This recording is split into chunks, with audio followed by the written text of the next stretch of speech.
أهلا بكم مستمعينا الكرام في برنامجنا الإذاعي كل يوم حكاية جديدة.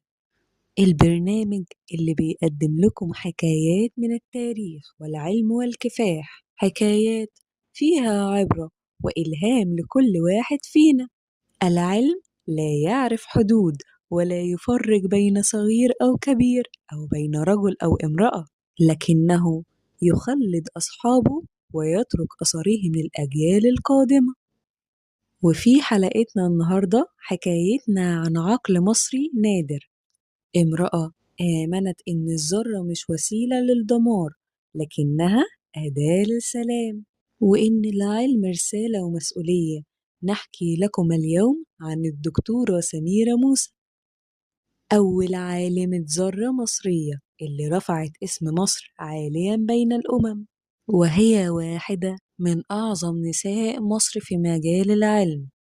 ولدت سميرة موسى في 3 مارس عام 1917 بقرية سمبو الكبرى، مركز زفتة، محافظة الغربية. ونشأت في أسرة تهتم بالعلم والثقافة، فحفظت أجزاء من القرآن الكريم منذ صغرها، وظهرت عليها علامات النبوة مبكرا.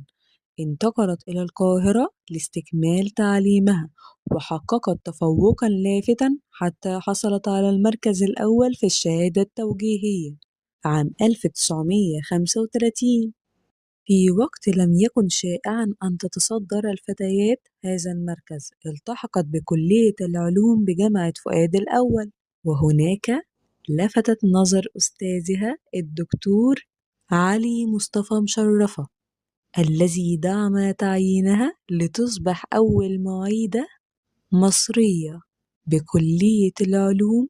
واصلت مسيرتها العلمية فحصلت على الماجستير في التوصيل الحراري للغازات، ثم الدكتوراه في الأشعة السينية وتأثيرها على المواد، وتوصلت إلى أبحاث علمية مهمة في مجال الذرة.